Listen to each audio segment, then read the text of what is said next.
But what we did while we were engaging the auditors was to engage the bank to say, when they send us the bank statement, they need to make sure that the bank statement is inclusive of the interest, so that we don't miss out the interest part of it in terms of when we do the annual financial statements as part of the reconciliation. But in terms of internal controls are still good. There was no issues raised about internal control. It was only that particular issue, which was dependent more on the bank side. But what we have done, we have to engage the relevant bank to make sure that this issue does not incur again.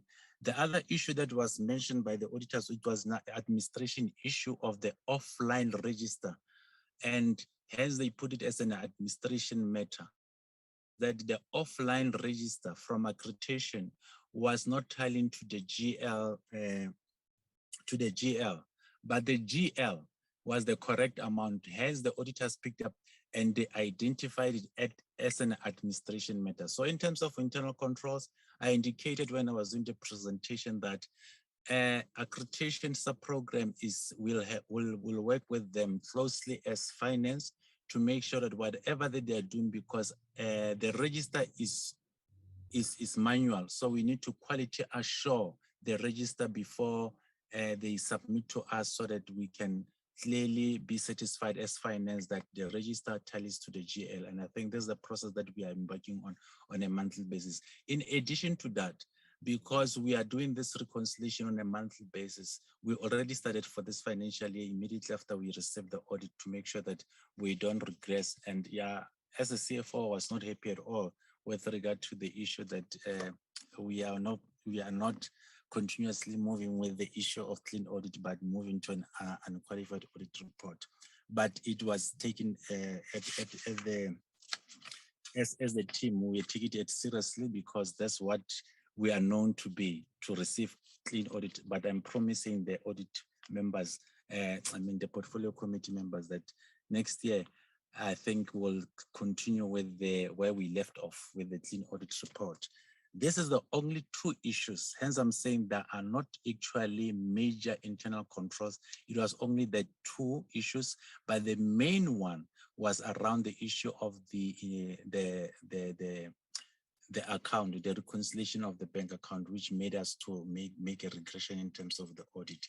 And I think this covers also the issue that was raised by another portfolio committee member. In terms of underspending, I think it's on slide. There's a detailed explanation on slide. I will pick up which slide is that. It was on slide which explains in detail. It's on from slide 25, 26, and 27, sorry.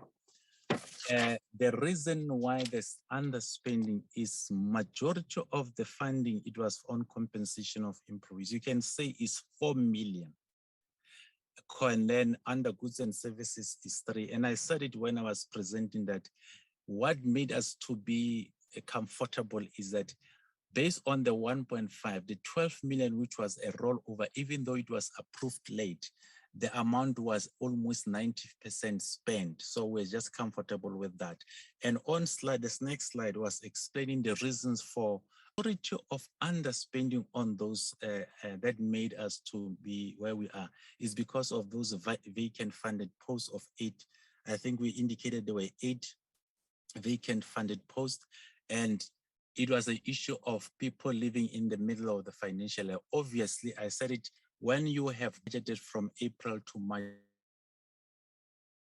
year or towards the end of the third quarter, is going to impact on the compensation of employee in terms of the spending thereof.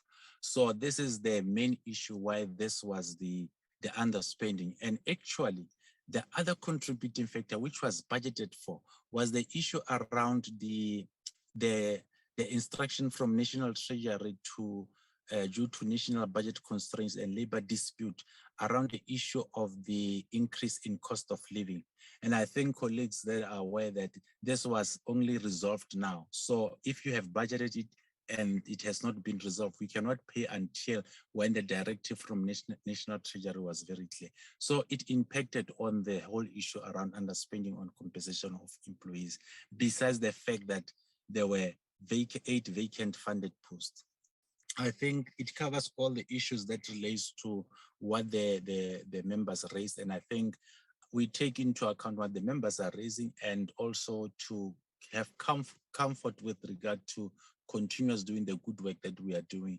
And when we come next year to present, I think it will be a different picture with regard to those issues that they have raised. Thank you, Chair.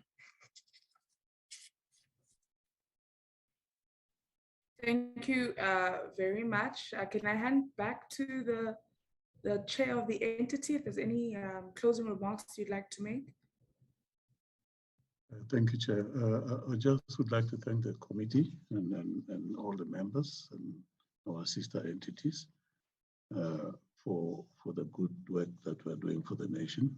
It's not easy under the circumstances, but the dedication of people and the portfolio committee to hold us to account is much appreciated. As the CHE, we will continue to do the best that we can, and we hope that we will be able to engage in a productive manner as usual going forward. And thank you very much. Thank you very much, Mr. Musia, and to the collective at the CHE. We'll now move over to the QCTO.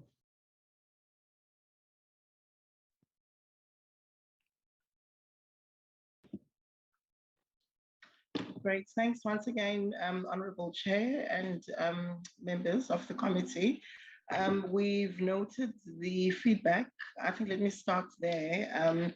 Thank you so much for your kind words and the questions that you've given us. So I'm going to ask our CEO, because we've picked up, there's about 2 or 3 questions that you want us to cover. So let me rather ask him to respond on those. Some were covered in the report, but let's maybe just reiterate those, and then I will just wrap up in the end. Mr. Naidu. Thank you, Chair. Chairperson, through you, in response to Honourable Litsia, the issue of under expenditure versus the number of vacant posts.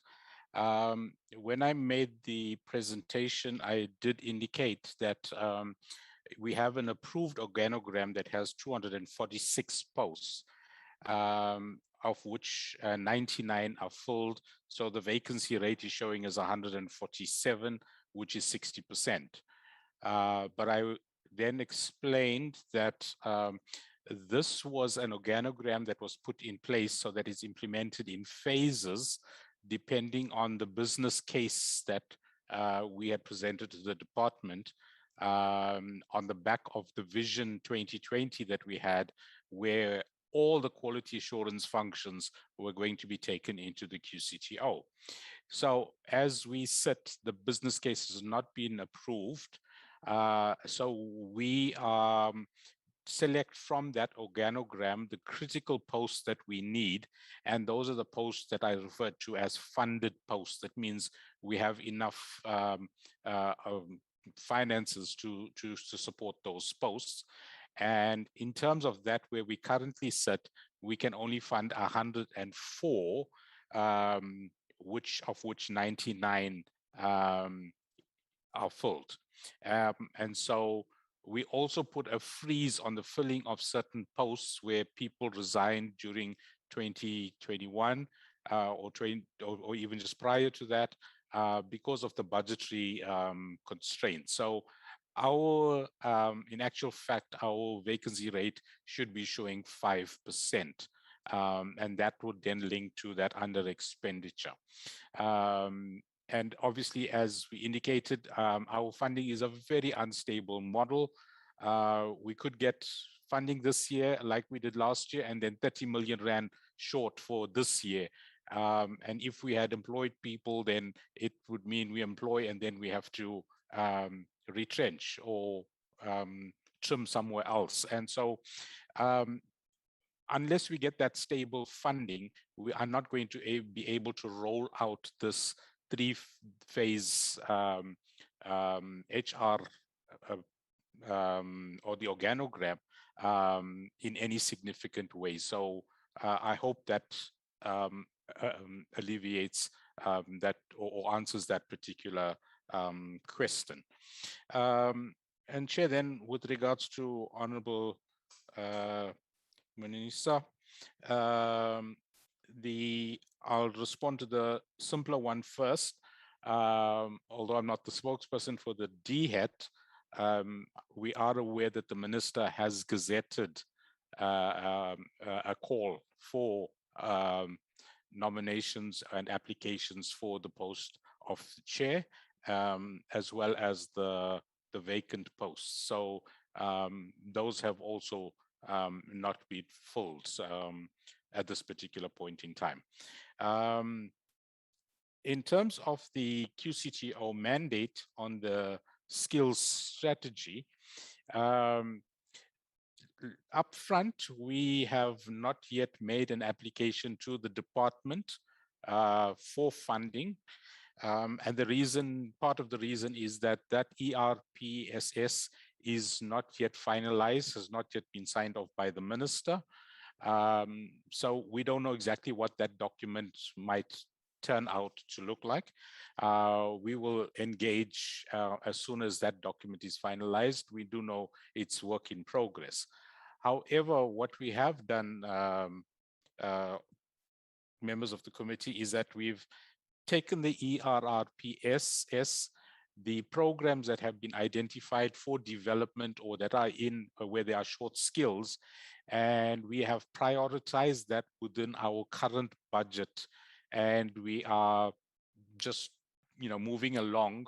Like there are 17 programs in IT and the digital space addressing the 4IR.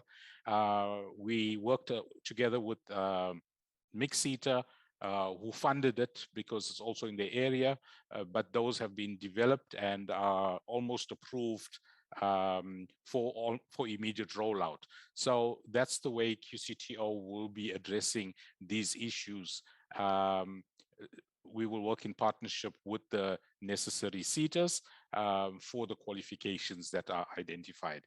And obviously, once we get the ERPSS finalized, we will then quantify what will be the extra amount of money that the QCTO would require to actually implement that. So, Chair, we say it's not funded, but we're trying to build it into the current funding, like we do with TVETs, like we do with the CET colleges, but everything falls under the bigger issue of the stable funding model for the QCTO. So, Chair, I think those were the three issues for the QCTO. I'll stop there, Chair.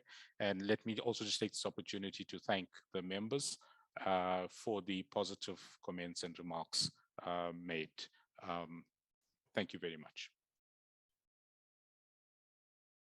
DG, I see your hand is up. Honorable Litzia, I'd like to assume that's an old hand. DG, you may go ahead. Thank you very much, Chair. I've got Mr. Mabuza Ngubane from the department to further make a contribution regarding the QCTO question. Thank you very Ngubane. much. Thank you very much, Honorable Chairperson, Honorable members, DG and colleagues. Good afternoon.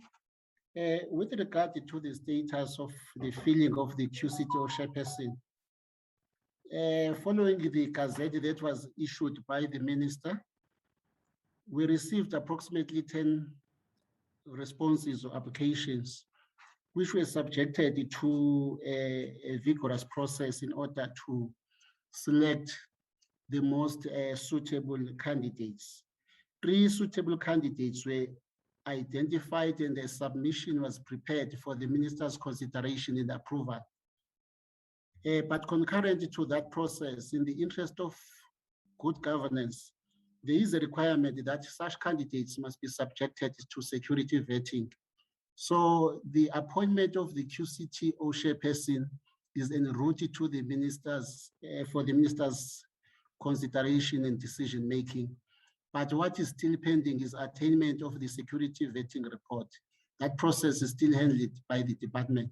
Thank you very much, Chairperson, and thank you, DG.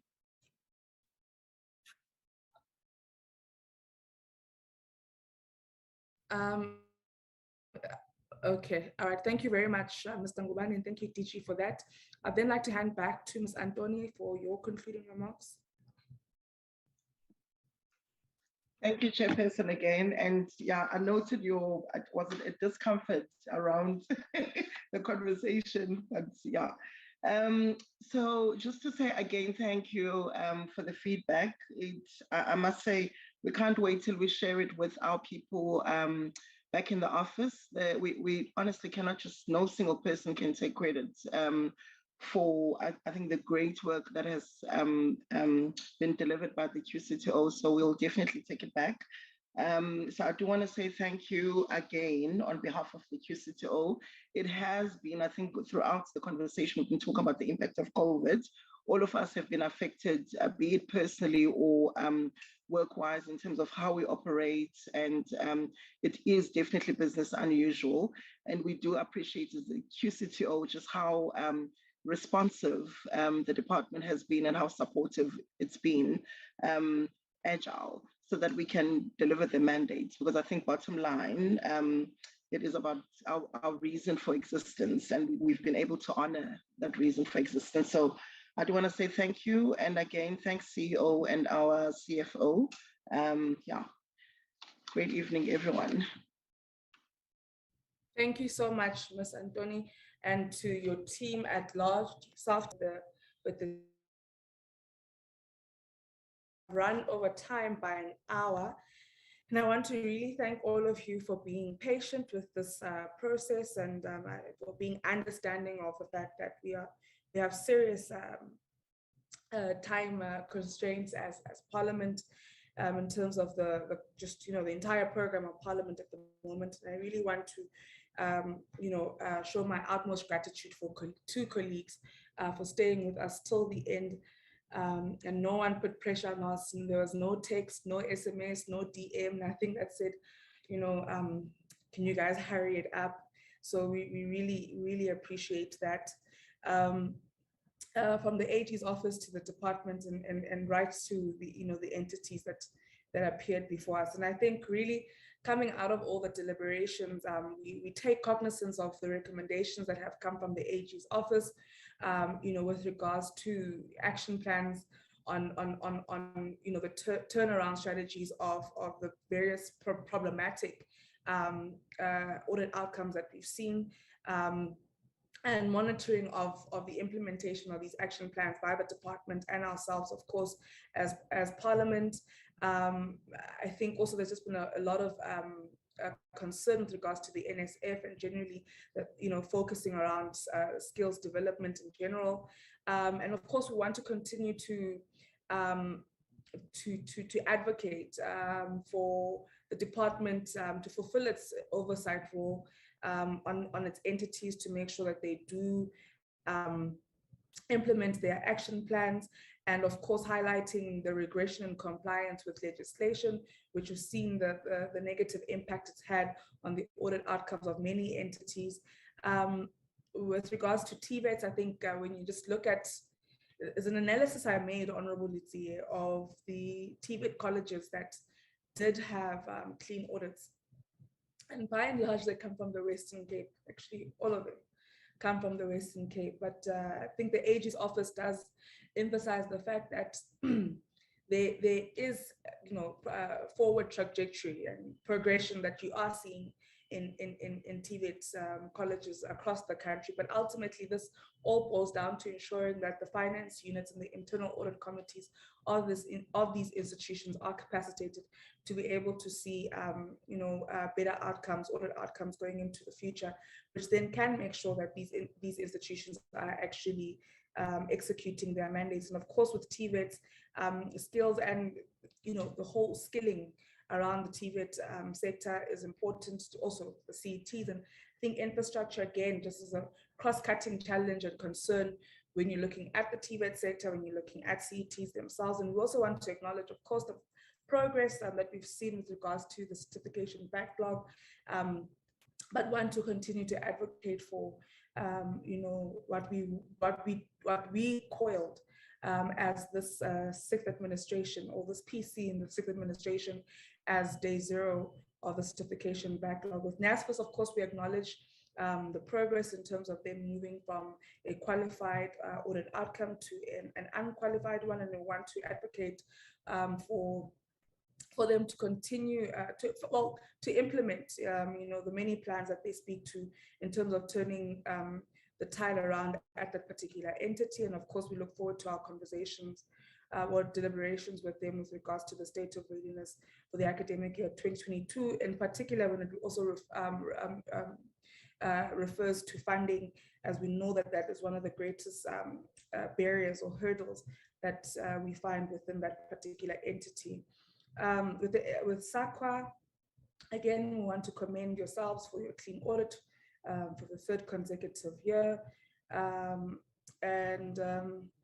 We then also with CHE, I think we are concerned with the fact that in the previous financial year, you had a clean audit and now you have an unqualified audit with findings. And we believe that you will be able to turn that around going into the next financial year. The QCTO, again, we want to commend yourselves for your clean audit, and we really implore on yourselves to work towards increasing the success rates with regards to the targets going into the next financial year. And we do note the challenge of funding being unstable, and that's part of our advocacy work that we need to do as a committee. To speak on your house for yourselves, to have increased budgets in order for you to be able to do your work. But nonetheless, we really commend you for attaining a clean audit, considering the limitations that you have. So we note as the committee the roles that we also have to play, and we commit ourselves to ensuring that we play our oversight roles, particularly maybe a physical oversight role on the entities that we noted at the beginning of our deliberations. I think it was the coastal DHET as well as the NSF, for us to go and see what's going on necessarily there.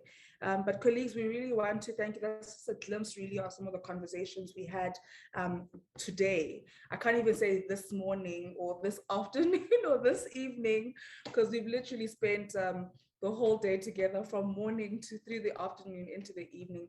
And I really want to thank all colleagues for availing themselves this today. And I think we can call this meeting to an end. We will see each other on Friday as we receive briefings on the annual reports of the Department of Science and Innovation, as well as its entities. Thank you very much, colleagues. This meeting has come to an end. Thank you, Chair. And Thank you, Chair. And members. Thank you, Chair and honorable members. Thank you, Chair and colleagues. Oh, you are here, Boshoff. Thank you, Chair. Yeah, Boshoff. A baptism of fire, DGs.